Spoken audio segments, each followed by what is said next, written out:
ก็ประชาสัมพันธ์เนาะ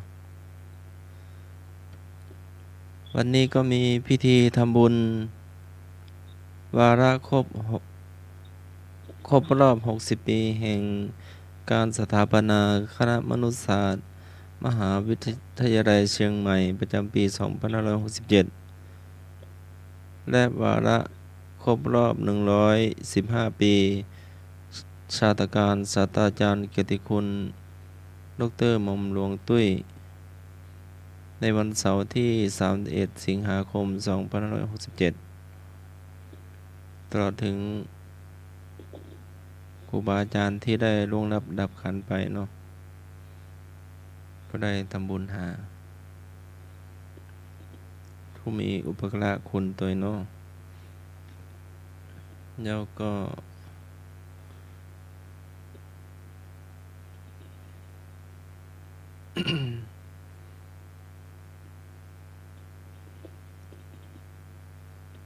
พรุ่งนี้ก็ในวันอาทิตย์ที่1กันยายน2567เวลา9นาฬิกาเนื่องในงานทำบุญเนื่องในงานวันกตัญญูประจำปี2567ณวัดพระธาตุดอยสุเทพราชวรวิหารจังหวัดเชียงใหม่เนาะตั้งแต่9โมงเป็นต้นไปเนาะพระมหาเถระเนาะเถระก็จะสวดพระพุทธมนต์สวดธรรมนิยามมาติกาเนาะเจ้าในวันพรุ่งนี้นี่เนาะ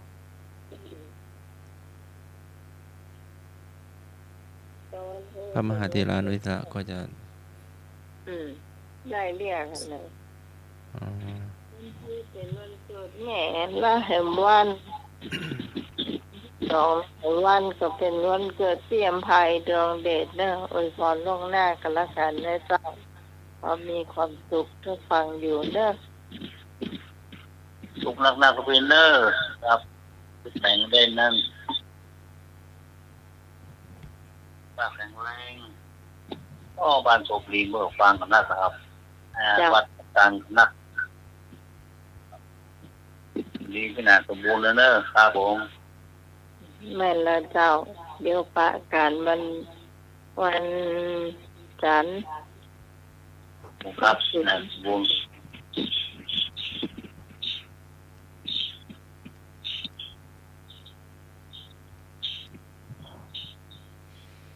ก็ธรรมสัญจรครั้งที่1ก็ณวัดฝายหินเนาะวันอาทิตย์ที่25สิงหาคม2567เวลา19นาฬิกาครั้งที่2ก็ณมูลนิธิสถาบันครูบาเจ้าศรีวิชัยในวันอาทิตย์ที่15กันยายน2567เวลาบ่ายโมงนึ่งครั้งสุดท้ายก็ณวัดลำเปิงตะโปธารามในวันอาทิตย์ที่29กันยายน2567เวลามื้อแลงเนาะแล้วก็หน่วยอบรมประชาชนประจำตำบลทุกตำบลในอำเภอเมืองก็มาร่วมตัวเนาะ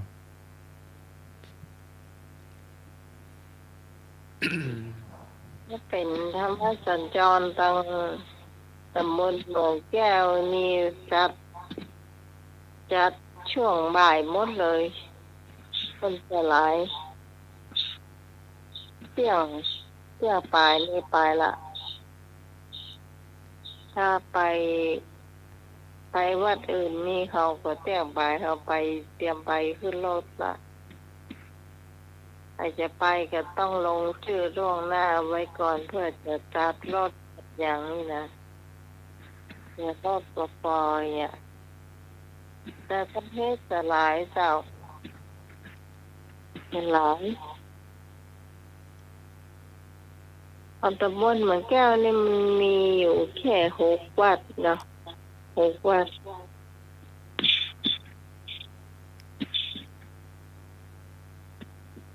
แต่วัดนี่มันก็หลายจอดน้อยๆนะตอนเมื่อคืนนี่ทำมีให้ไปเนี่ย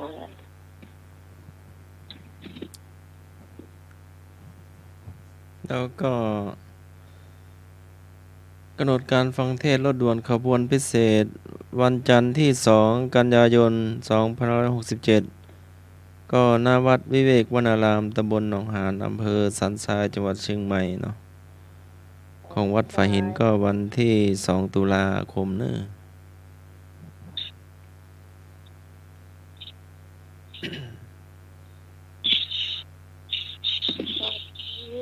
ครับ ตอนยี่เวกพี่น้อง ต่อ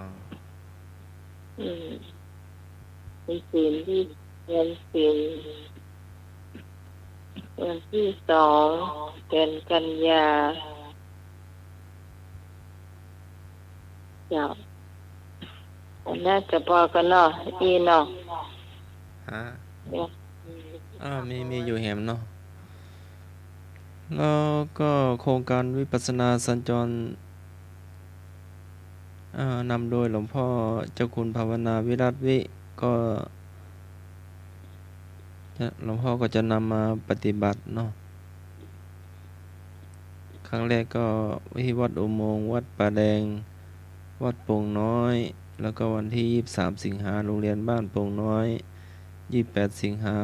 โรงเรียนใหม่ห้วยทราย แล้วก็ 29 สิงหาวัดสังทอง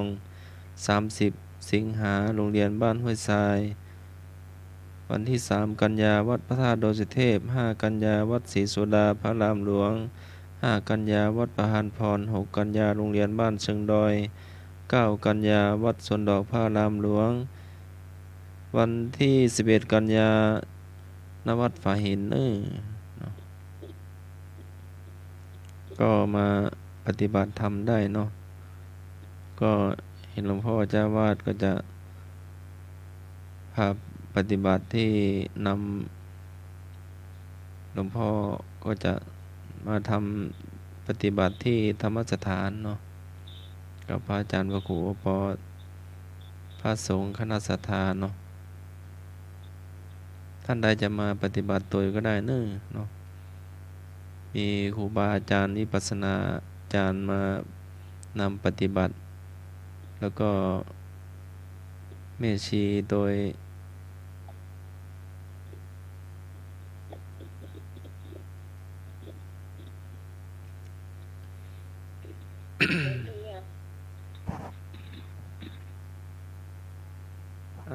อีกสัก 2 อันเนาะ เอาวันที่ 7ก็จะมีประชุมคณะสงฆ์อำเภอเมืองจังหวัดเชียงใหม่เนาะ ก็ที่ณวัดลำเปิงตะโปธารามเนาะ อาคารชั้น 2 เนาะ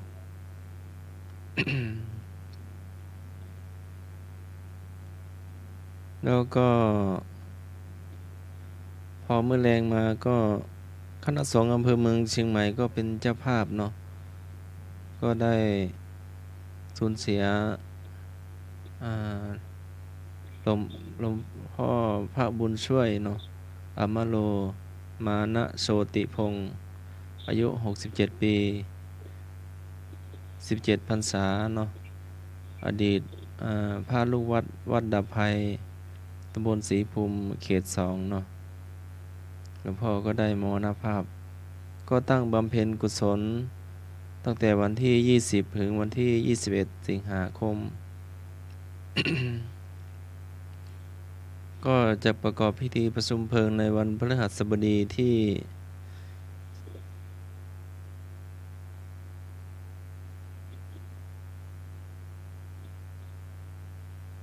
22 สิงหาคม 2567 เนาะ ณ สุสานวัดป่าแพ่ง ก็คณะสงฆ์อำเภอเมืองก็จะร่วม เป็นเจ้าภาพเนาะ อะไรนะ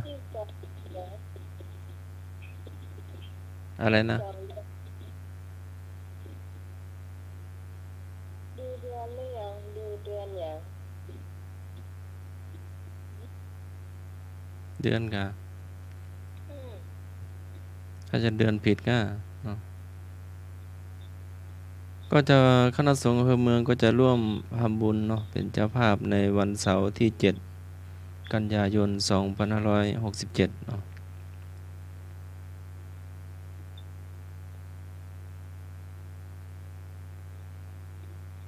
เ มันเลยวันมาแล้วกะเพราะว่าเดือนวันที่2เดือนสิงหาได้เลยมาแล้วจะต้องเป็นกันยา หลวงพ่อน่าจะรออยู่ก็เนาะก็ดูที่ประชุมแหมกำเนาะเจ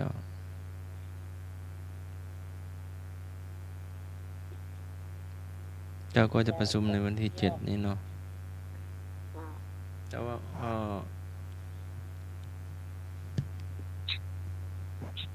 ประชาสัมพันธ์ก็ไว้แค่นี้ก่อนเนาะเดี๋ยวจะนานเดี๋ยวจะเยอะไป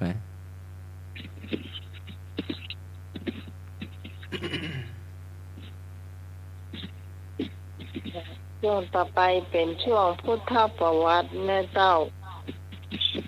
2 รอบ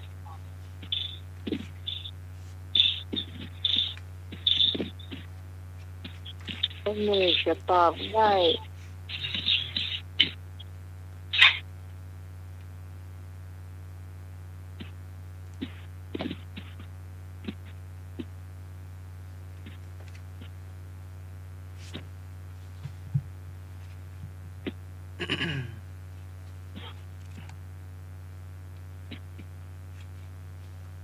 อาจ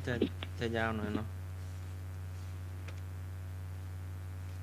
ช่วงยาวพุทธประวัติยาว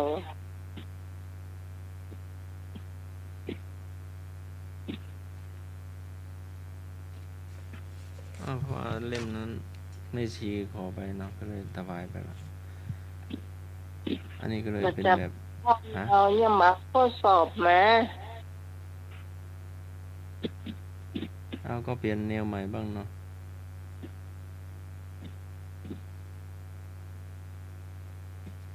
ตอบได้ก็ลองตอบดูเนาะไม่ได้ก็ไม่เป็นไร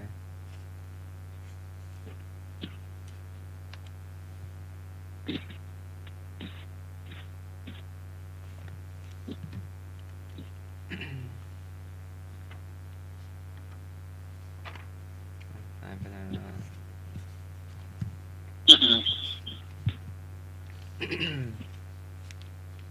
รับแล้วค่ะ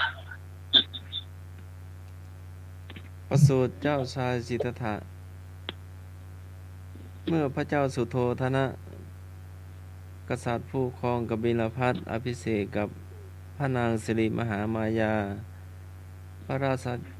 ธิดาของกษัตริย์ราชกุลโกริยวงศ์แห่งเทวทหะไม่นานนางสิริมหามายาก็ทรงพระครรภ์ก่อนที่ท่านจะประสูติเสด็จกลับกรุงเทวทหะเมื่อขบวนเสด็จไปถึงสวนลมพินีตั้งอยู่กรุงกบิลพัส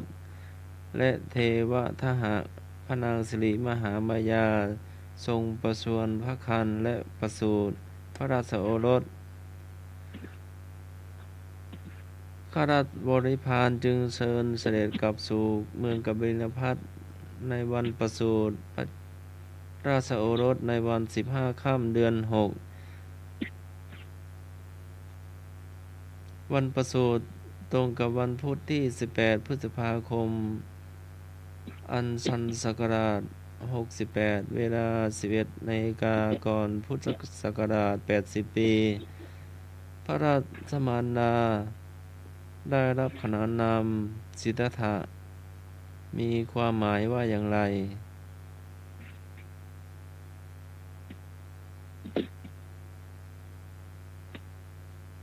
พระนามสิทธัตถะมีความหมายว่าอย่างไร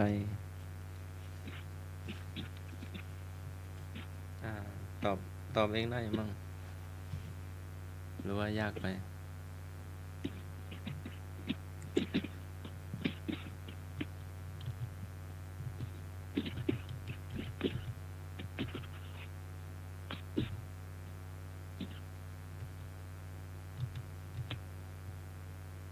เจอแล้วครับ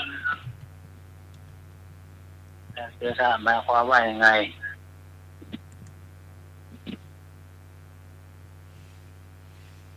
มีช้อยเนาะอาจารย์เนาะ อยกา ร้อยมีกว่าร้อยหน่อยเนาะ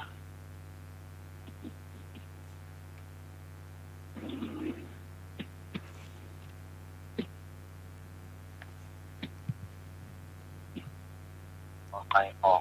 อควายงอ กอไก่ผู้สำเร็จในสิ่งที่ประสงค์ ขอไข่ผู้ปฏิบัติดีปฏิบัติชอบ คอควายผู้มีความเพียรอันเลิศ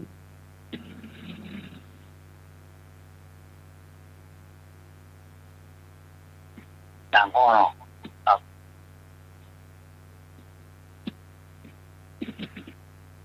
ถามว่าสิทธัตถะมีความหมายว่าจะใด ฟ้าห้องหนึ่ง ที่การตอบข้อกอไก่นะจ๊ะ คุยแม่ไม่ได้ฟ้าร้องจ้ะฝนตกแรง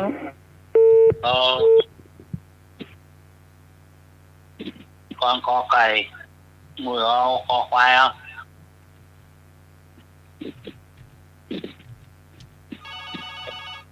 หลายปีแล้ว เจ้าพี่พรเอากอไก่เหมือนกันเจ้า ขอไก่เนาะ เดี๋ยวนี้ฝนจะหยุดละเมื่อกี้ ครับ ถ้าจะเลยไปบ้านไปก่อนละเดี๋ยวนี้นะฟ้าห้องละ มาดีๆละ เจ้าสวัสดีแม่สุพีเตอร์เจ้า ขอไก่โกงก วนถ้าตั้งเหนือละฟ้าห้องขนาดเลย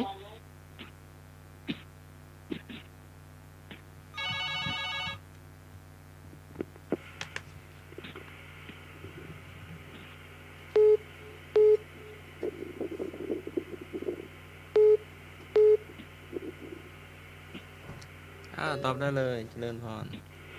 นมัสการครับคำตอบสุดท้ายคือ ปฏิบัติดีปฏิบัติชอบครับเนาะขอไข่ครับเนาะครับนมัสการครับ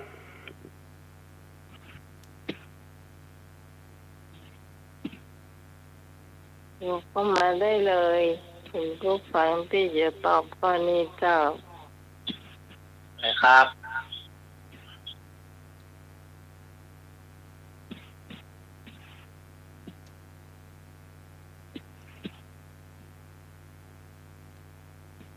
ผมให้ตกหลายปีเนาะนั่นเนาะครับ นี่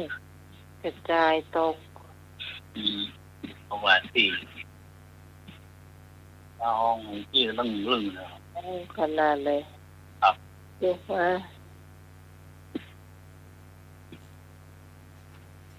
บอกจะตกถึงพ้นวันที่2 นี่ที่3 เมตรแล้วก็ไปวัดเยอะมาก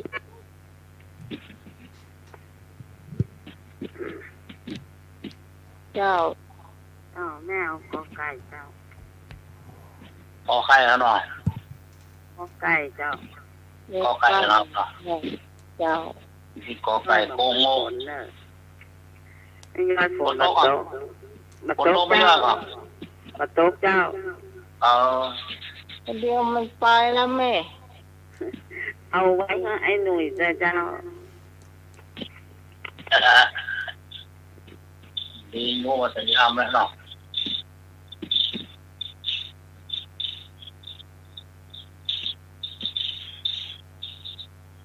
ใกล้ฟ้าไม่ต้องกลัวฝน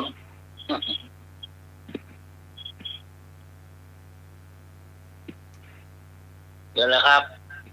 ไม่นอนแล้วไม่นอนประแดดแล้วดักปิ้งนอนประแดดดักปิ้งเลย ถ้าหมดจะได้เฉลย ครับมูลค่าเหมียเลยไอ้พวกว่าโป้ปวดโต๊ะฟ้าห้องหรอกครับเลิกเหรอตึกบุญดาวงเหรอ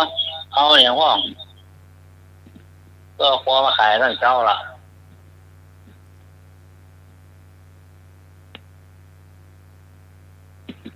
นึกใคร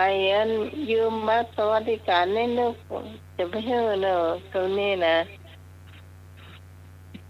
ระมัดระวังเนอะ อ้าว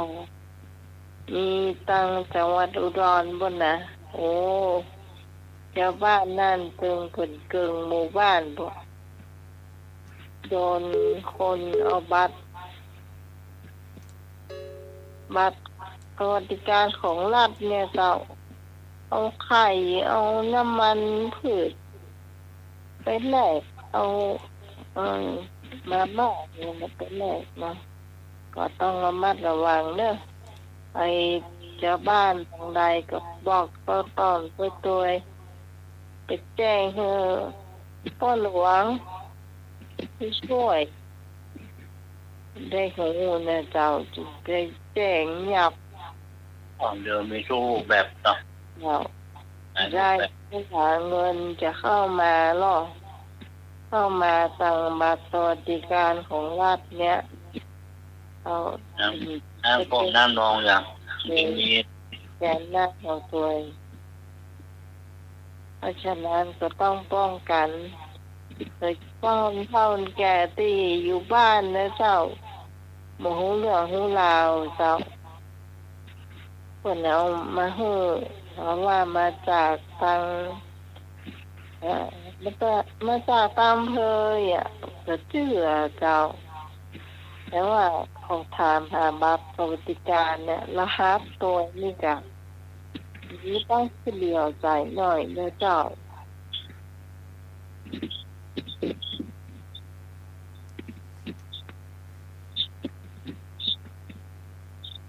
เฉลยเนาะ ครับ ฮะเท่านี้ทานแล้ว เลย ก็ ครับ ดึกแล้วนะครับ จันเอารักรอนานนะ โอ้ รอไปกะตุ่นมาตลุกเฉลย สิทธัตถะแปลว่าผู้สำเร็จในสิ่งประสงค์ข้อกอไก่ โอ้ ผู้สำเร็จในสิ่งประสงค์พระนามสิทธัตถะเนาะลุงหนุ่ยนี่ชื่ออย่างแปลว่าอย่างลุงหนุ่ย หน่วยอ่ะ เจ้า แกบ่ได้ ความหมายมันอ่ะ หมายนะก็เลินอ่ะชื่อคนความหมาย ความหมายคำว่าลุงหนุ่ยนะ ครับ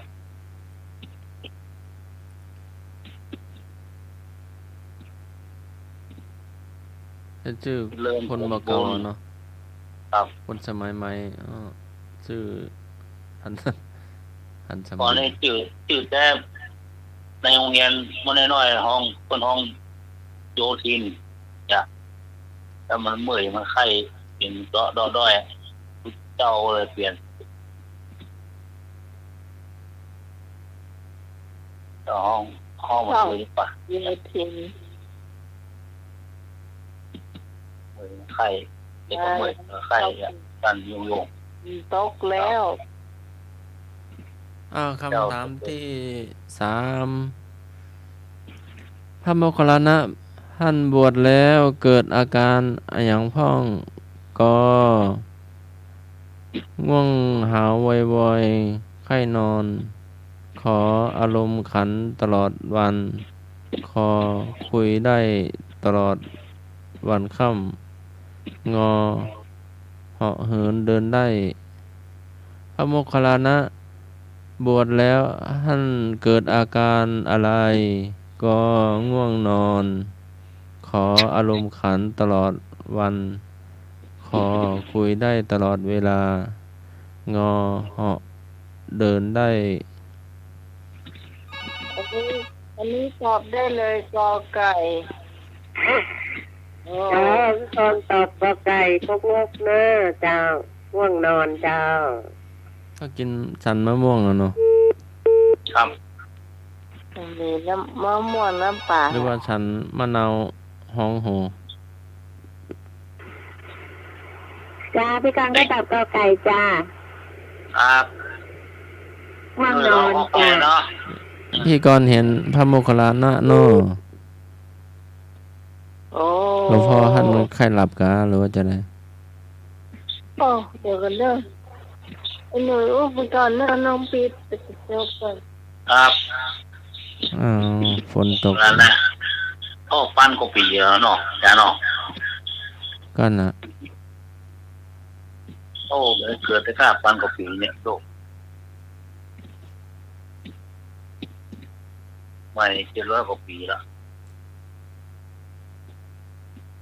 โอ้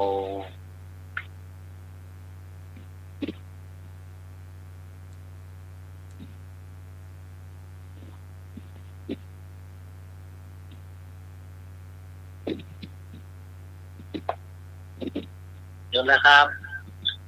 ไม่เห็นก็0532260058 0532260058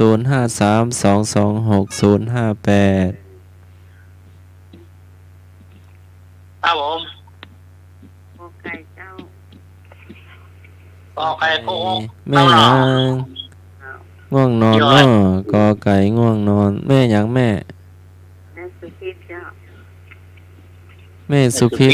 เสียงน้อยเด้อแม่ว่าใกล้ๆใหม่เน้อฝนตกก่อ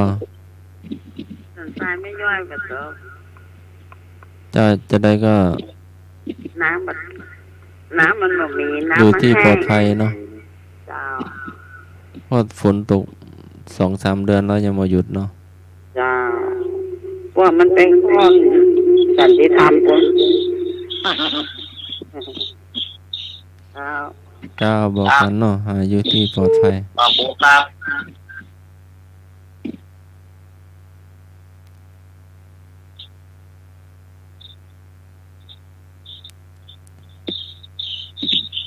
2053226058ครับผมเป็นไงครับ มนต์เจ้าเอาข้าวไก่เจ้า แม่โมนเนาะแม่โมนกอไก่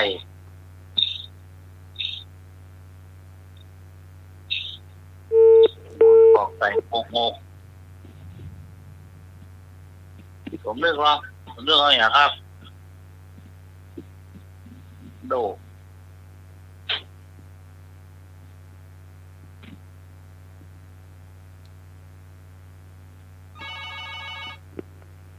ครับผม นมัสการครับ ครับ คำตอบสุดท้ายคือหาววอดเนาะหาวครับเนาะนมัสการครับ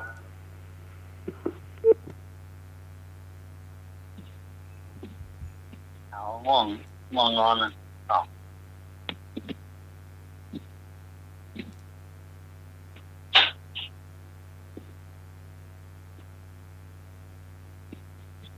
1 2 3หลายคนแล้วเลยต่อ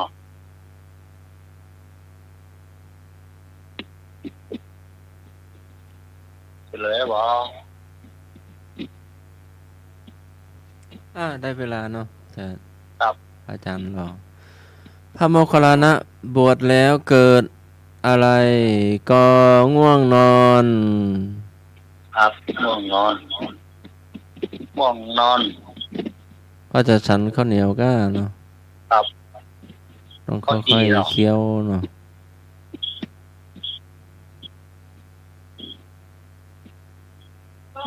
อาจารย์เอาละกัดนิมนต์ครับผม ตกนอกขนาดเลย ก็ตอนนี้ก็หน้าฝนเนาะฝนตกมา ครับ 3 เดือน 2-3 เดือนแล้วยังไม่หยุดเนาะ ครับ ก็เอ็นดูจังหวัดเชียงรายจังหวัดพะเยาจังหวัดน่านเนาะจังหวัดเชียงรายเนาะ ครับ แล้วแม่ก็ ก็ให้อยู่ที่สูงไว้เนาะ เดี๋ยวนี้กำลังไปตะสุโขทัยที่จีนเจ้า ที่พยายามอยู่ใกล้แม่น้ำเนาะเก็บครัวเก็บของเนาะ เห็นพวกก้อนนี่เจ้า แล้วก็กะ ครับ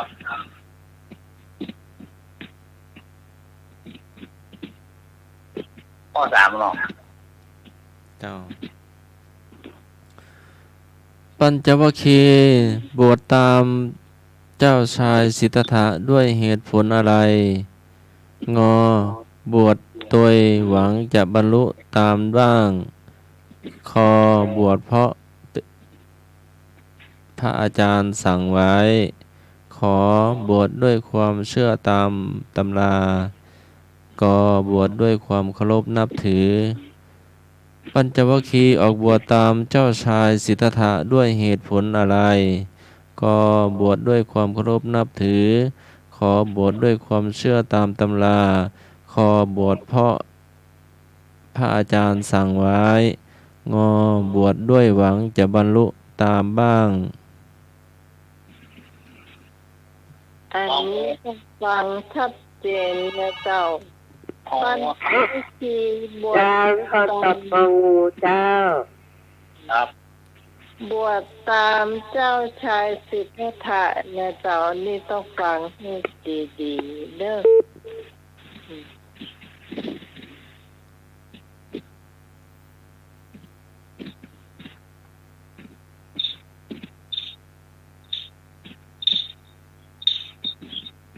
ไอ้ตีคำถามบอกก็จะรู้คำตอบเจ้า งูเหมือนงูนะ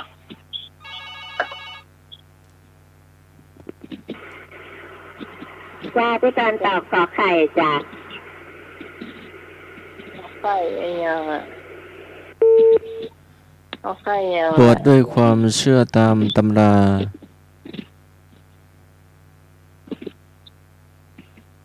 เชื่อตามตำรา เดี๋ยวไปคั่วกาแฟกันเดี๋ยวมาเนอะ โอ้ไปคั่วกาแฟก่อนดีกว่าโอ้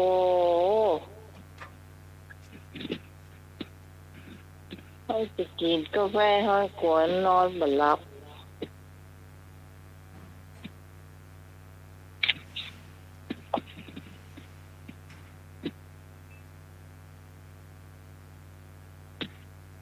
ก็มาบนฝนเนาะ อ้าวแล้ว มาละเอาไห้เราไปบ่ละ โลกแห้งขนาดเลย เดี๋ยวปูนก็ไปละเนี่ย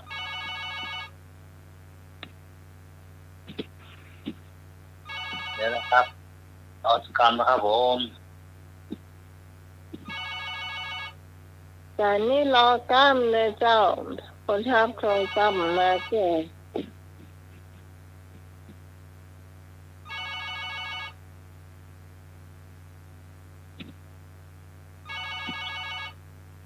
เอากลับนะครับครับมาเดี๋ยว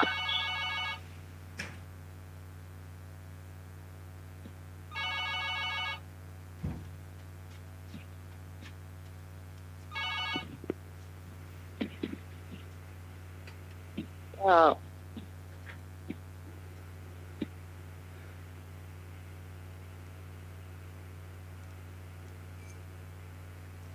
เจริญพร นมัสการครับ ตอบ คำตอบสุดท้ายคือ ตามรอยพระอาจารย์ครับน่อครับออควายครับน่อครับนมัสการครับ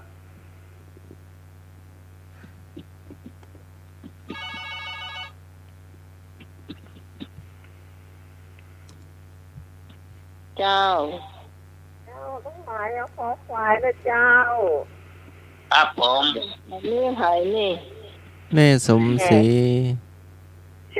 ฮะ โอ้ยหายไป โอ้ แฟนของละเจ้าโทรมาเนี่ย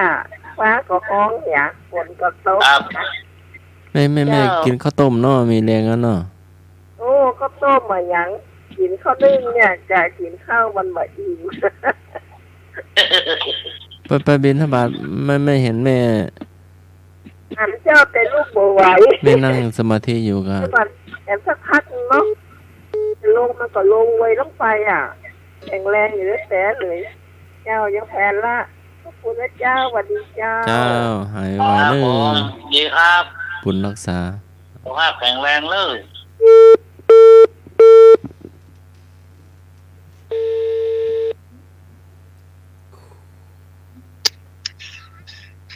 นะครับ เจ้า ขอ เรา การครับ ครับ เราการแม่เจ้าดอกกัน เดี๋ยวคำนี่ก็จะเฉลยแล้วเนาะอาจารย์ ย้อนคำถามอันสุดท้ายเนาะ ครับ โอ้ยยัง 053226 058 โอ้ยยังบอกว่าหนุ่ยเมาคนเดียวเนอะ ฟ้าคลึงเนาะ ฟ้าเขาลึง เดี๋ยวใส่โป๊กผ้าไปคนเดียวเนอะ ขอให้ฟ้านอนหลับนึ่ง ฟ้านอนครับ ครับผม ใครอ่ะเอาของใคร เจ้าเป็นสุพิษเอาข้อไหน เอาของใครกันเลย แน่ใจคะฮะ โดยน้องเปล่าครับตั้งไม่ต้องหายก่อนอ่ะอันเต้าจะมันเกิด นะ เต้าจะมันเกิดที่เปิดบ้านก่อนจามนี้ ถ้าจะมาตั้งคิดว่าหมูหมีนั่นมันจะเจ็บหัว อ่ะ ยาท่าน้ำแดงยาท่าน้ำแดงอยู่ที่แถวดอนตันให้เนอะ แล้วก็เขาสันติธรรมช่วยอันเอาลูกอ่ะเจ้าการรอดกันลูกเน้นเจ้า สวัสดีนะแม่ เจ้า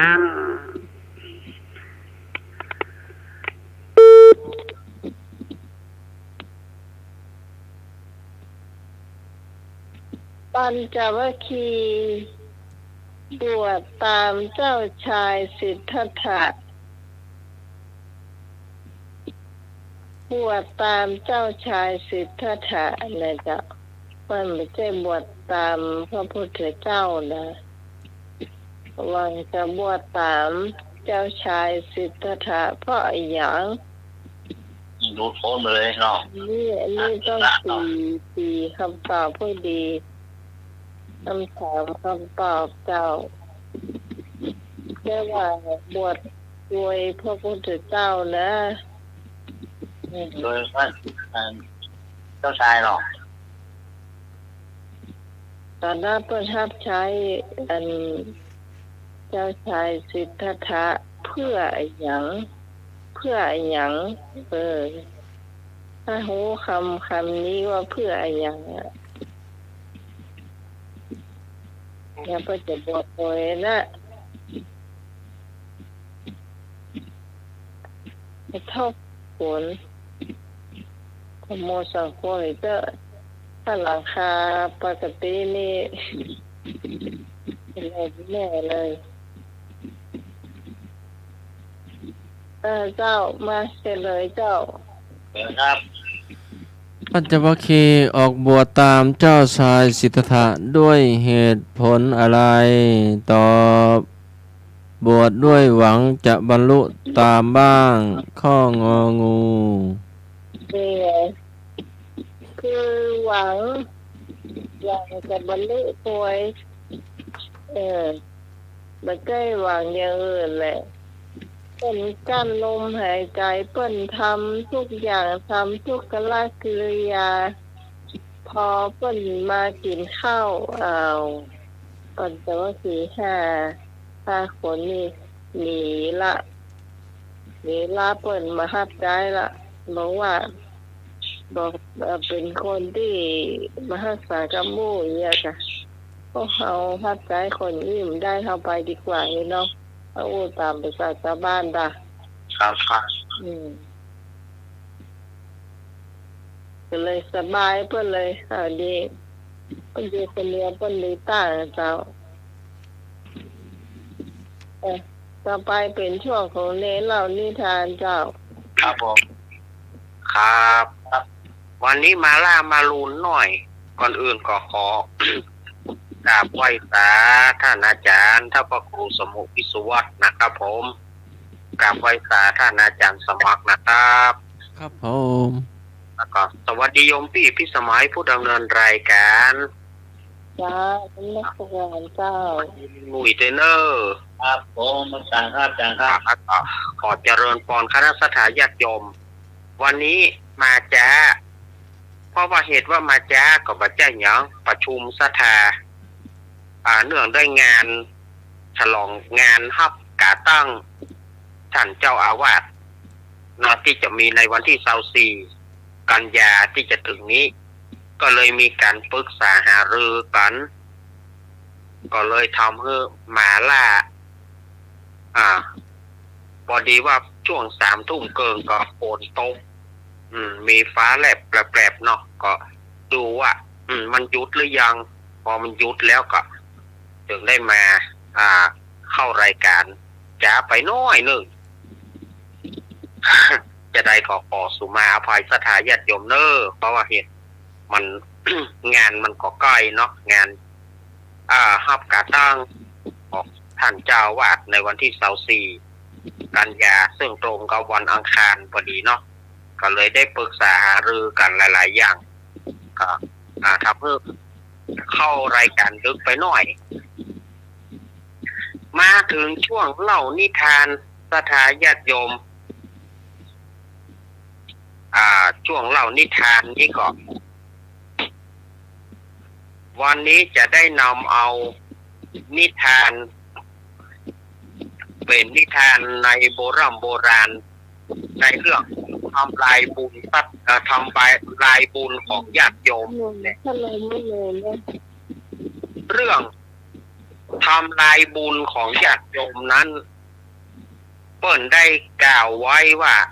ในสมัยหลายปีมาละเรื่องนี้นะจะเกิดขึ้นประมาณ 2,400 กว่ามีคนเฒ่ามีตายาย2 คนนี่เนาะเห็นว่าคนเฒ่าเดียวตายายทั้งหลายจะเกลียดกันละ มีตายาย2 คนเปิ้นตุกเปิ้นแย่แต่เปิ้นก็ให้ใส่บาตรแต่เปิ้นบ่มีของใส่บาตรเมื่อบ่มีของใส่บาตร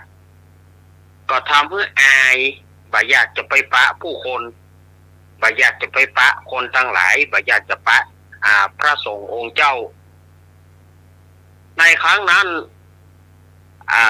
มีท่านเจ้าอาวาสเปิ้นฮ้องว่าครูบาเนาะเปิ้นฮ้องว่าครูบาเจ้าอาวาสกับพระลูกวัดเปิ้นออกบิณฑบาต2 ตายายนี่ก็ปากันไปลบไปมอบอยู่เก้าไม้บุญปืนใต้ต้นไม้ปืนเก้าไม้ไปมอบอยู่บ่ยอมออกมาเพราะว่าบ่มีอย่างจะใส่บาตรอายเขาเปิ้นก็เลยปากันลบเหียปากันลบตึงวันทีนี้ครูบาท่านเจ้าวาดนั้นน่ะเปิ้นก็ว่าตายายนี่ไปไหนเฮ็ดไหนเฮากายมานี่นะบ่ยอมโผล่หน้าโผล่ตามาบ่ยอมใส่บาตรเป็นเพราะอะไรหยังมีอยู่วันนึงก็ท่านครูบาเจ้าวาดนี่ก็ถ้าพอเอาบาตรไปว่าเอาอันกล่อมบาตรแค่เนาะถือบาตรแล้วก็ยืนอยู่หั่นนะส่วนตากับยายก็อย่างใดฮะตู้เจ้าบอกไปตู้เจ้าก็มายืนอยู่เนี่ยเฮาก็มีอย่าใส่บาตรหมอบแล้วหมอบแถมยุงก็ครบหินก็ครบ ก็บอกเขาเปิดเนี่ยกาตายายมันมีอย่างเนนิมนต์พระคุณเจ้ามันบ่มีอย่างนิมนต์ไปที่อื่นก็บอกเขาเปิดกันเนาะยกมือสาธุการกันเนาะตัวเล่นไปมอบไปโลไปลูกมันก็ไปมีอะวะ หินกาครบเนาะตู้เจ้านี่ก็บอกไปจนถึงในที่สุดเนาะ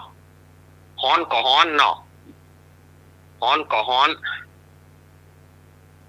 ก็จำเป็นออกมา เมื่อออกมาก็ท่านครูบาเจ้าวาดเพิ่นก็บอกว่าโยมเหตุไฉน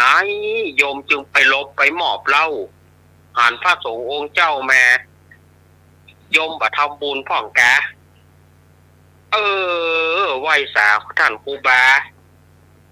ผมใครทำบุญแต่ผมบ่มีหยังผมบ่มีหยังผมก็เลยปากันสองตายายเนี่ยปากันไปลบไปหมอเผียแต่วันนี้อดบ่ได้เพราะว่าท่านครูบาก็ยืนอยู่เนี่ยบ่ไปทางใดผมก็เลยมาบอกว่าผมบ่มีหยังก็บ่มีหยังก็บ่เป็นหยังล้อโยมตาโยมยายเอ๋ยบ่เป็นหยังก็ยกมือสาธุก็ได้ล้อถ้าเฮาบ่มีหยังใส่ยกมือสาธุก็เอาละกา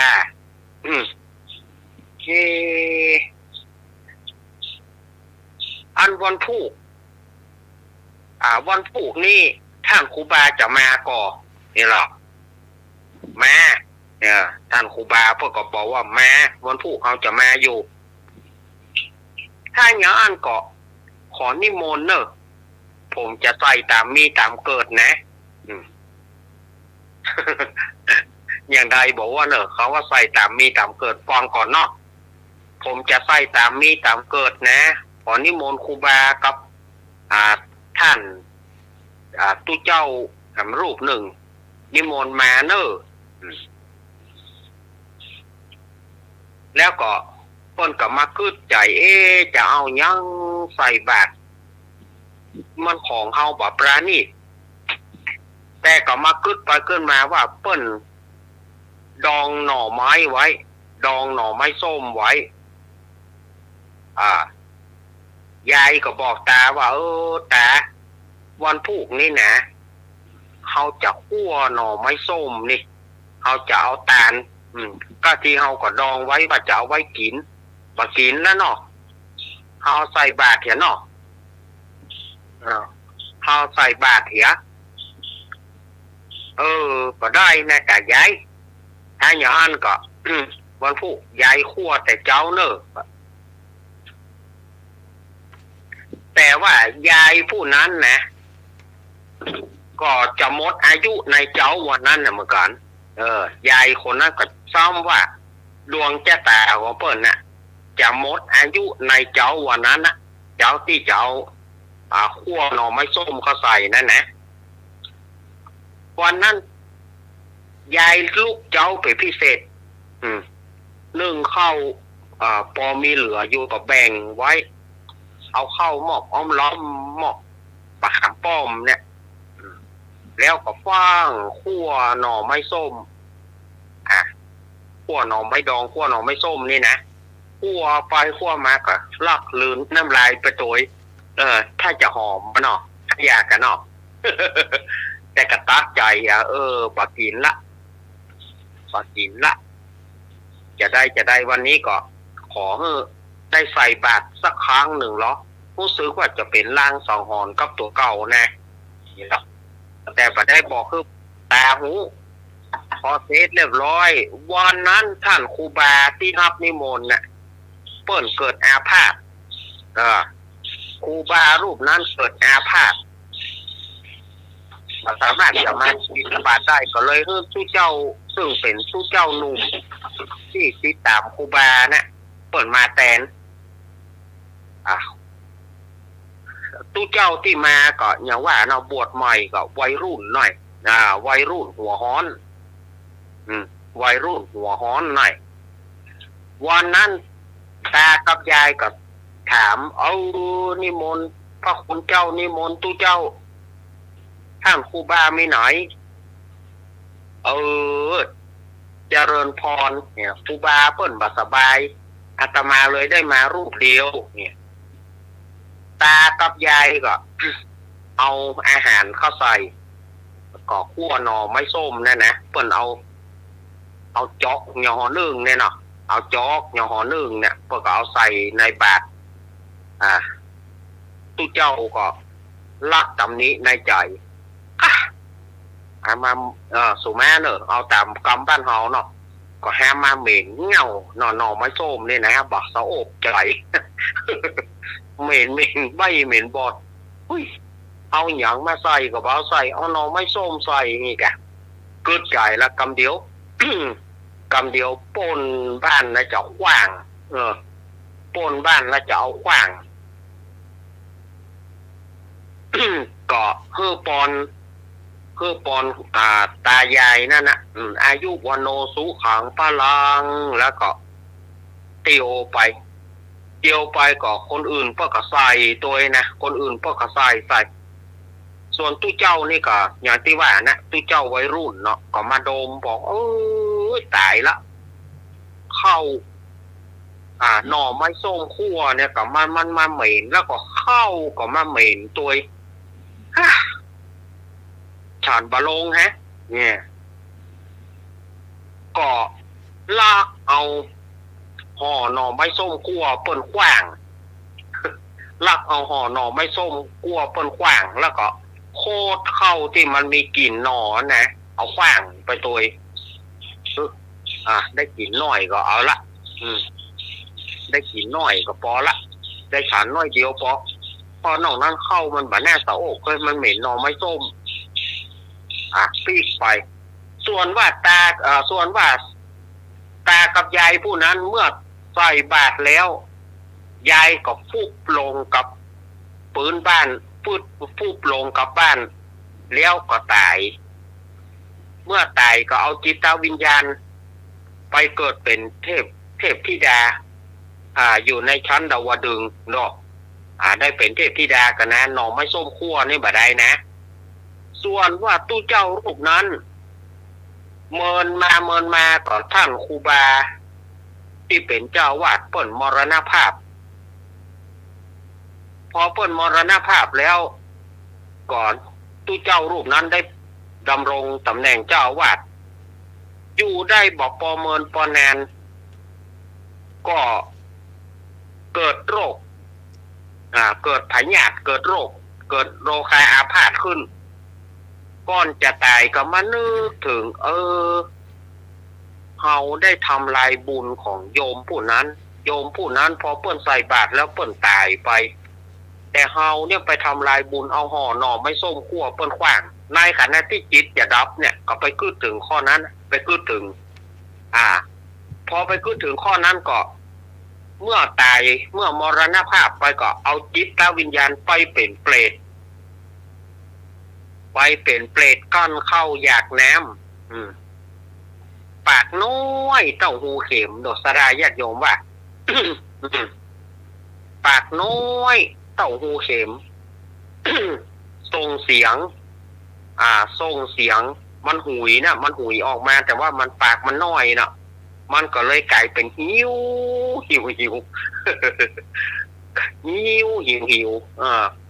แล้ววัดแห่งนั้นก็กลายเป็นวัดร้างไปก็บ่กล้าจะอยู่เพราะว่าเปรตของพระรูปนั้นคอยมาหลอกมาหลอนแต่เปิ้นบ่ใจหลอกนะเปิ้นค่าได้ส่วนบุญแต่ว่าพระเนนส่วนใหญ่ก็ปากันหนีกันไปในครั้งนั้นมีพระธุดงค์ก็เดินธุดงค์มาถึงวัดนั้นก็ว่าโอ้วัดนี้บ่มีตู้เจ้ารู้นี่วัดนี้มีตู้เจ้ามีพายุเฮาควรไปอยู่ดีเฮาควรไปพักที่นี่สักคืนหนึ่งนี่นะไปพักพอเปิ้นไปพักแล้วเปิ้นก็เข้าไปพักในโบสถ์นะในอุโบสถในโบสถ์ล้างในคืนนั้นเปรตตู้เจ้ารูปนั้นก็มาปรากฏส่งเสียงหิวช่วยน้อยพระคุณเจ้าช่วยผมหน่อยเตอผมมันคนบาปช่วยผมน้อยท่านพระธุดงค์เนาะเปิดหน้าต่างพอเนาะเปิดป่องพอก็ได้หันก็ได้ถามว่าโอ้ท่านได้รับกล่อมขนาดนักเนอะเนี่ยถ้าพ่อท่านไปทำลายบุญเปิ้นลูกท่านไปเอาอาหารที่โยมเปิ้นใส่บาตรเนี่ยเอาขว้างลูกก่อเปิงแล้วกะบัดเดียวเนี่ย เนี่ยผลบาปผลกรรมก็ปาคือท่านเป็นอย่างอีโอ้ท่านยังหูอีหรอเป็ดตุเจ้ารูปนั้นนะก็ท่านยังหูผมหูก็แล้วกันแต่เรื่องมันมีแต่ก็มีครับมี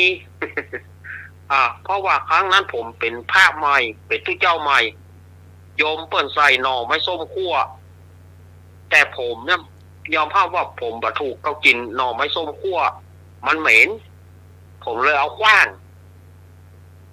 พอผมตายไปปุ๊บเนี่ยผมก็ได้มาเป็นเป็ดเนี่ยที่ท่านหานเนี่ยขอท่านช่วยผมหน่อยเตอว่าเอาอย่างอีเนอะท่านเฮ้ยท่านอดทนใจกล่ำไปแถม100 ปีเนอะท่านอดทนใจกล่ำไปถึง100 ปีแล้วท่านจึงจะพ้นเมื่อท่านพ้นแล้วท่านยังจะไปเสวยกรรมในนรกแถม5,000 ปีนะท่านเนอะเป็ดตุเจ้าลูกนั้นนะห้องอกห้องโอยโอ้ยอ่านเผื่อนั่นแล้วเมื่อใดผมจะได้พูดได้เกิดเมื่อใดผมจะได้เป็นคนดีกับเปิ้ลผมก็แนะนำท่านได้แต่เอียเนอร์ท่านจงรับกรรมต่อไปเตอวะตายแล้วใครจะไปมาทำกรรมเหมือนผมนี่เนอะใครจะไปมาทำกรรมเหมือนผมนี่เนอะเนี่ยนี่ศรัทธาญาติโยมการทำลายบุญของศรัทธาเปิ้นใส่อย่างมาบางทีก็บางคนนี่ก็เกลียดเนาะเปิ้นเอานั่นใส่ก็เกลียดบางทีเปิ้นเอานั่นใส่ก็เกลียดบ่อยากจะชั้น บางทีไปลากเอาของเปิ้นกว้างเนาะการทำลายบุญของศรัทธาทำลายบุญของญาติโยมเนอะอันนี้เป็นนิทานที่อาตมาภาพเอามาเล่าในค่ำคืนนี้เนาะม่วนบ่ม่วนอย่าได้ขอสุมาอภัยเนอะเอาต่อไปเฮาก็เข้ารายการของเฮาต่อไปเนาะปีเนาะเจ้านะครับพี่พรมาวันนี้มีมาแล้ว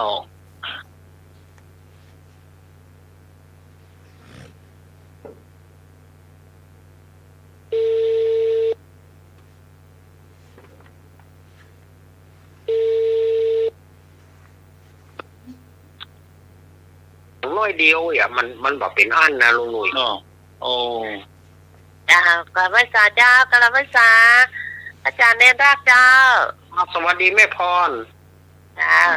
ฝนตกก่อนวันนี้วันนี้ฝนตกหนักเจ้าฟ้าห้องเจ้าแล้วตอนนี้ผ่านไปแล้วเจ้ามีฟ้าห้องแล้วเจ้าแต่วันน้องนะ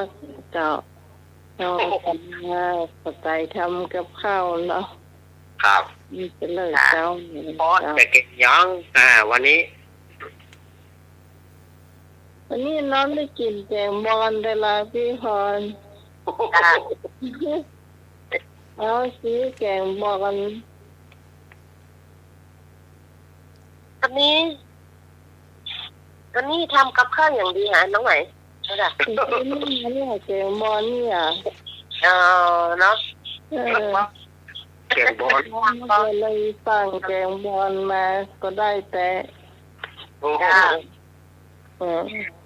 งบอลน่ะกะเนาะบอลกันนักเผือกกันนักจ้ะที่หลังบ้านมีเผือกออกเต็มมันจ้ะเลยเอาเผือกนั่นน่ะจ้ะเผือกมันจะจัดลำมาจ้ะลำหรือบอลไหนเผือกนะจ้ะวิธีทำเลยเนาะเจ้าเอาก็ไปหาเผือกแล้วเนาะเอาเผือกก็ได้บอลก็ได้เจ้าไอเอามาเอาก้านที่มันอันนี้นะที่มันลองอันที่ยอดมันนะจ้ะแล้วก็ตัดแล้วเอาใบทิ้งอย่างบางคนก็ชอบเอาใบตัวเนาะแต่พี่พรบ่เอาใบเอาก้านมันนะจ้ะตัดมาแล้วก็เอามาล้างน้ำให้สะอาดเนาะล้างมันแล้วก็หั่นเป็นต้นน้อยๆจ้ะต้นน้อยๆพักไว้ก่อนเนาะจ้ะแล้วก็มันจะเป็นใจใบหูหมูก็ได้เจ้าใบหูหมูนี่สัก3-4 ใบนี่พอดีนะจ้ะ เอาลายน้อยจะได้กินดำเนาะจ้ะเอามาละมาเผาไว้หมูกลัวมันจะมีขนเนาะมาเผาแล้วมาขูดแล้วล้างสะอาดแล้วหั่นเป็นสี่เหลี่ยมลูกเต๋าน้อยๆก็ได้ใหญ่ก็ได้แล้วแต่ความชอบของเรานะจ๊ะมันต้องเอาน้อยล้ำก็ได้เอาพอดีคำนั่นนะจ๊ะแล้วผ่านเซ็ตรสถึง3-4 ใบแล้วก็เอาต้มจ้ะเอาต้มไปก่อนนะจ๊ะต้มพอกะมันเปื่อยแล้วกะหักก็ตักออกมานะน้ำมันจะเหลือคุกคิกหน่อยเดียวนะเจ้ามันจะเปื่อยพอดีละจ้ะแล้วก็เราก็เอาเปลือกบอลเนี่ยเอาไปเขาต้มใบหูหมูที่เปื่อยก่อนนะเจ้าถ้าต้มหลัวดีกว่าเจ้ามันจะสบายหน่อยนึงเนาะแล้วก็เขาก็นึ่งเนาะใส่นึ่งแล้วก็มันเป็นซึ้งก็ได้เจ้าเอาใส่น้ำใส่แล้วก็เอาบอลเอาเผือกนึ่งตัวนะเจ้านึ่งเสร็จแล้วมีเคล็ดลับหนึ่งเอาใบผักตำลึงนะใบผักแคบพอนี้นะล้างสะอาดและหั่นอันนึ่งตัวหั่นจะมันจะแก้มันจะแป้กันเนาะมันจะปอนนี้คันเช่นบะคันจะมันจะแป้กันถ้านึ่งมันเปื่อยแล้วก็ยุดไฟละทำใส่ไฟละจะยุดไฟพักไว้ก่อนบนนั้นพักไว้ละได้หูหมูต้มเปื่อยละนั่นก็นึ่งไปเผือกแล้วก็เปื่อยละจะใช้เวลาเหมือนกันเนอะ2 อย่างที่อันนึ่งต้มไว้นะ1 วันพุ่นเนาะจ้ะแล้วเราก็มาตำพริกนะเจ้าตำพริกก็ใส่จะไข่นะใส่จะไข่1 หัวก็ข่าน้อยสักแว่นเนอะเจ้าแล้วก็หอมแดงนะล้างให้สะอาดแกะล้างให้สะอาดแล้วใส่พวกตำด้วยกันใส่กระเทียมเอาพริกประมาณสัก7 เม็ดนะเจ้าพริกเดยก็ได้ถ้าเอาพริกเม็ดใหญ่ใส่หน่อยสัก2-3 เม็ดเนาะใส่ลงไปใส่ตำให้มันตำให้มันเข้ากันนะจะให้ละเอียดเนาะตำให้ละเอียดเมื่อละเอียดเสร็จแล้วก็เขาก็ใส่กะปิประมาณ1 ช้อนโต๊ะเจ้าตำให้ละเอียดเลยนะเจ้าแล้วพักไว้ก่อนเนาะแล้วใจตอนที่ใส่ตัวมันจะใส่ขาอ่อนนะเจ้าเอาก็ไปเอาขาอ่อนเนี่ยเอาไปขูดมาล้างสะอาดหั่นเป็นหั่นบางๆก็ได้หรือว่าหั่นเป็นนี่สี่เหลี่ยมมันก็ได้จ้ะแล้วใบมะกรูดเนาะเอามาล้างเพื่อสะอาดและหั่นฝอยเลยก็ได้จ้ะหรือว่าหั่นฉีกได้น้อยใหญ่ๆเห็นหน่อยจะเอารวมกับหัวขานะจะถ้าได้หมดแล้วทุกอย่างแล้วยังมะขามเปียกนะเจ้าครับมะขามเปียกประมาณสักลำมือน้อยๆเจ้าเอามาแช่น้ำให้มันที่มันนิ่มหน่อยนะเจ้าแล้วถ้ามีเครื่องปั่นก็ปั่นที่มันละเอียดเลยนะเจ้า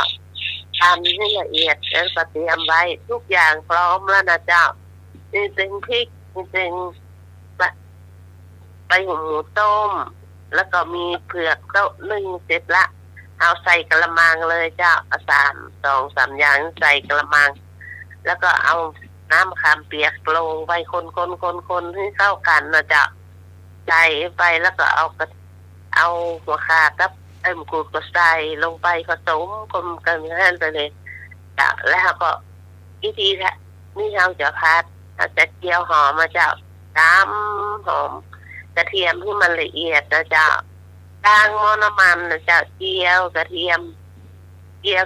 ให้เหลืองหอมนะเจ้าเมื่อมันหอมเหลืองแล้วก็เอากระตักกระเทียมออกเนี่ยเหลือแค่น้ำมันเนาะน้ำมันนั่นพอประมาณเราจะต้องใส่น้ำมันนักล้ำแล้วก็ทอดเสร็จถ้าเจียวกระเทียมเสร็จแล้วเราก็เอากระเทียมออกแล้วเราก็เอาเครื่องที่เราผสมในกระมังนั่นน่ะเจ้าที่ตึง ลือนิดนึงใบหูหมูมีพริกอย่างที่ว่ากันเรียบร้อยเนาะนี่หัวปลาใบมะกรูดเนาะแล้วก็น้ำมะขามเสร็จแล้วแล้วก็เอามายากระพัดหรือท่านน่ะในหม้อกระทะอันน่ะกระทะใหญ่หน่อยเนอะเดี๋ยวมันจะ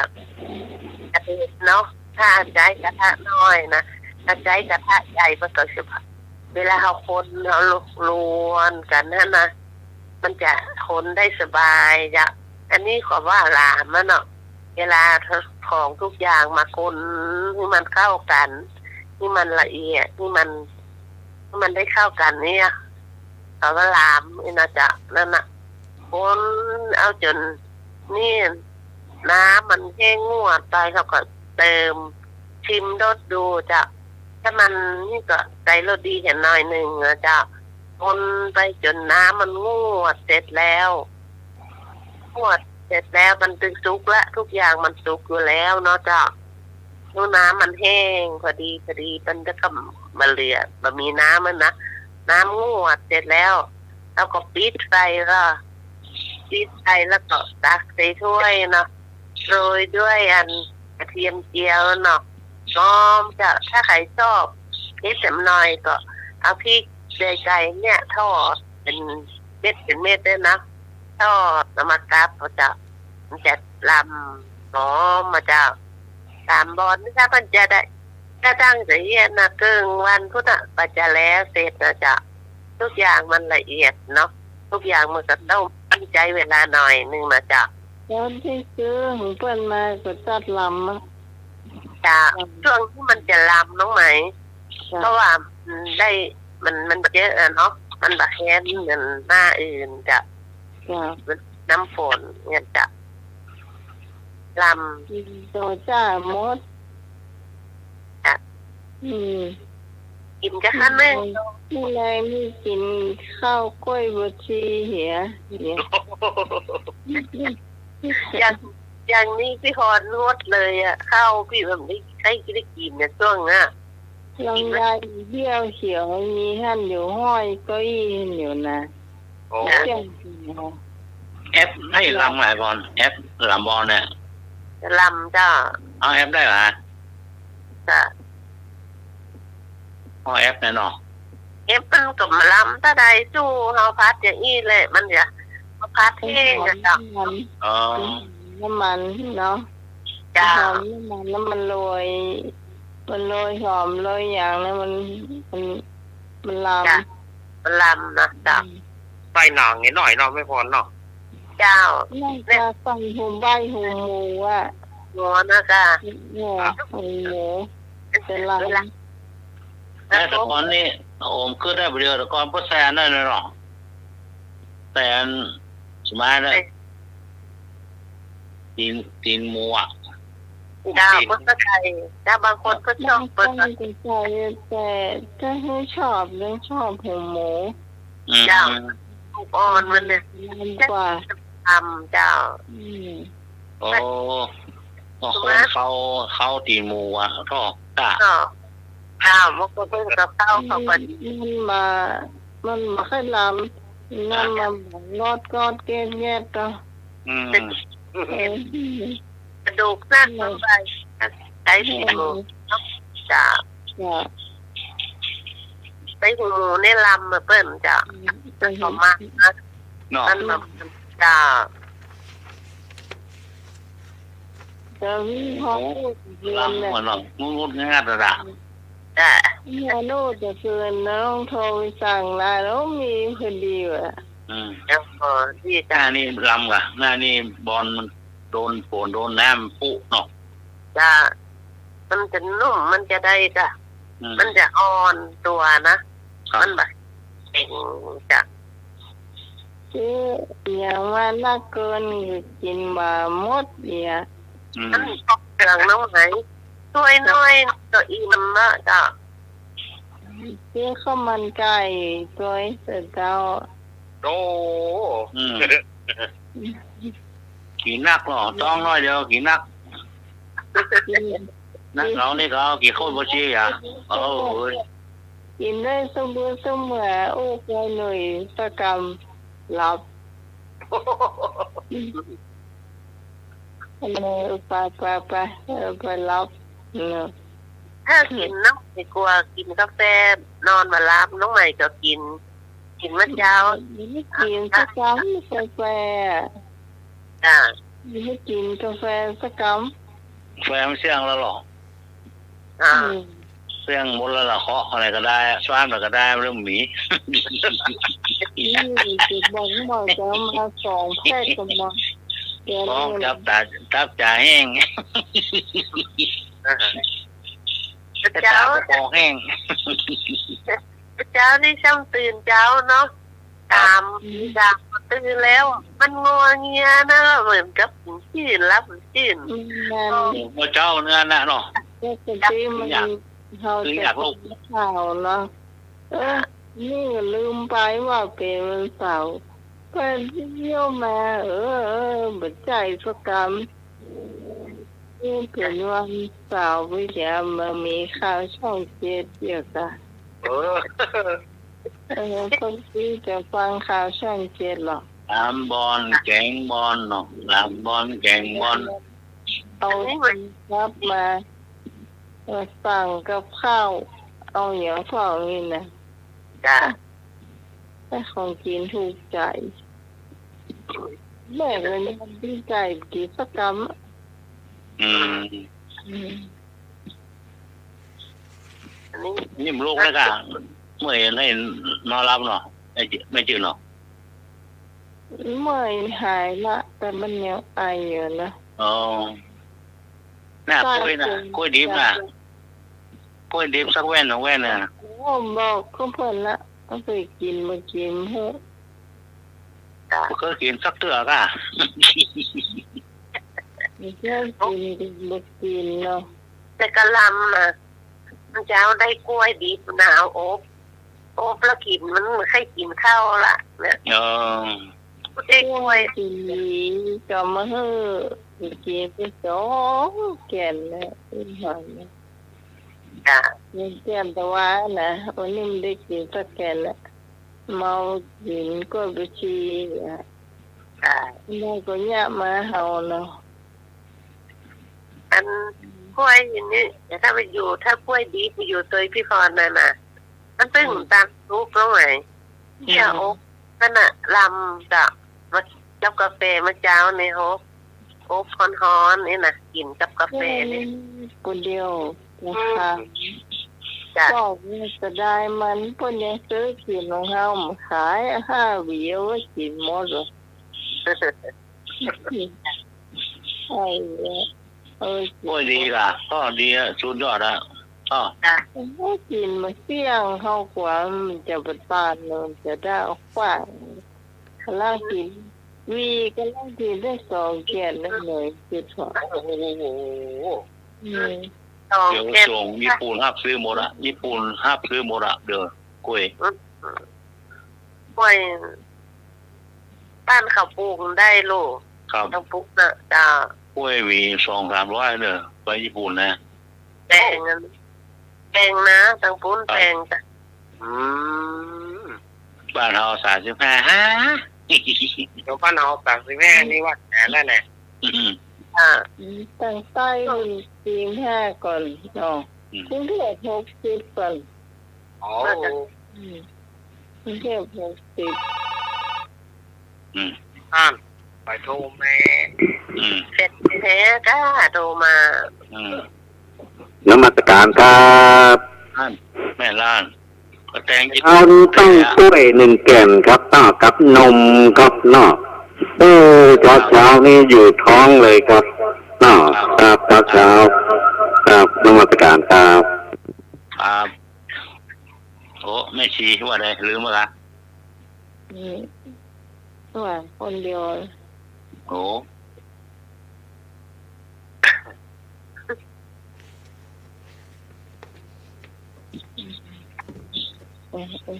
อ่ะอาจารย์จะมา เจ้าไปหน่อย อาจารย์มาเราเจ้าครับผม บินทบาทแล้วกัน บ้านเจ้า จะรับ ได้ ลักลับอู้กันเด้อเจ้าลักลับอีก ได้เดี๋ยวบินโปรดศรัทธาเนาะ พรุ่งนี้ก็มีสวดสืบชะตาที่ธรรมสถานนึงอาจารย์พระครูสมุธีรเชษฐ์เนาะ ครับ ก็ท่านใดบ้างก็มาสวดมนต์ตัวกันเนาะสืบชะตาตัวเนาะสวดก็ทั้งเล่มอ่ะสวดทั้งเล่มเนาะ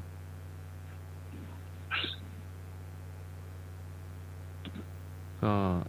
ถวายเพลพระสงฆ์ตัวเนาะก็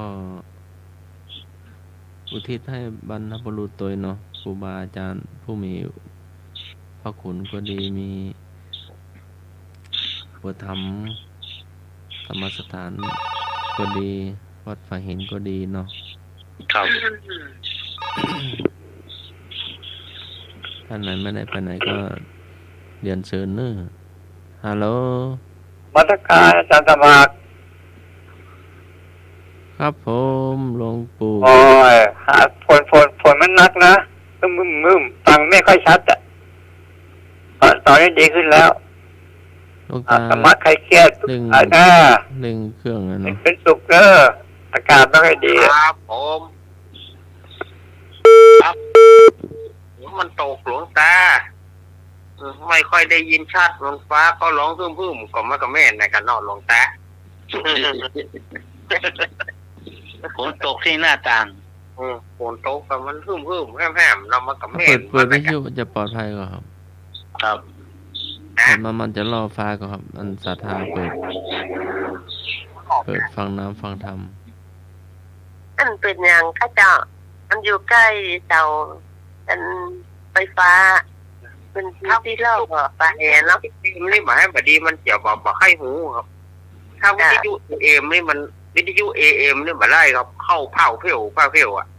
อ๋อมันอันนี้คือเนาะ ครับถ้าไฟฟ้าแมบนะไม่พอนวิทยุเอมเนี่ย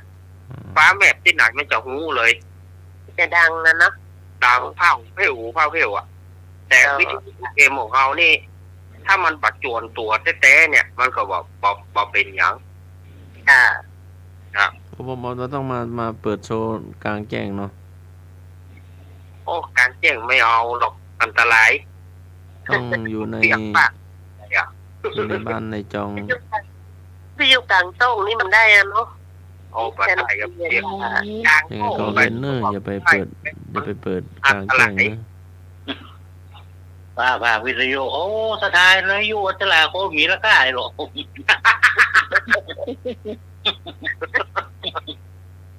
ไอ้หนูตัวใหญ่ตัวหลวงไปก่อนเพื่อนนี่นะ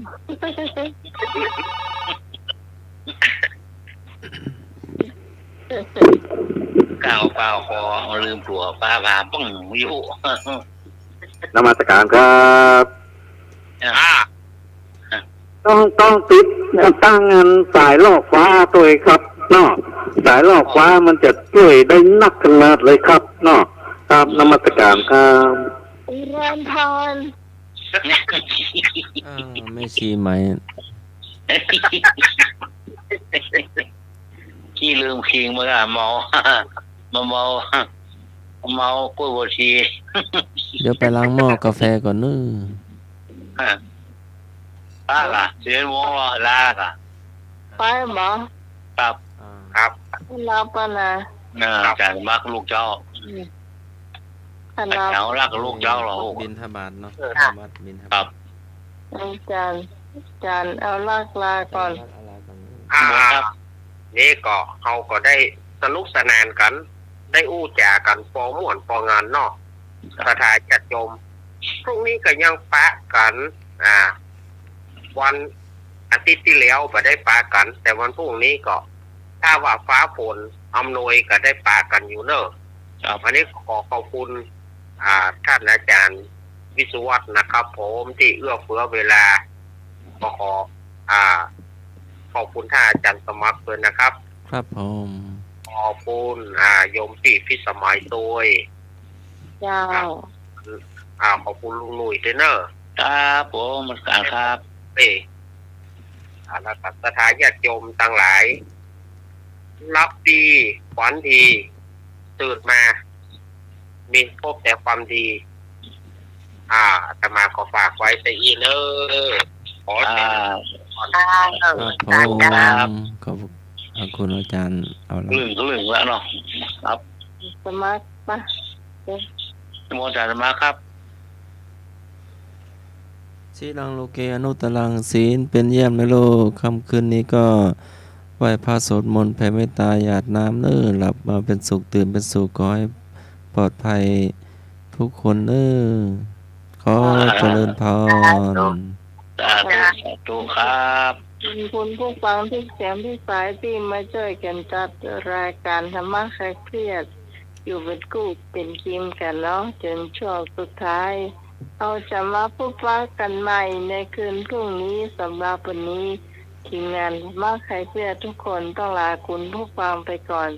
สวัสดีเจ้า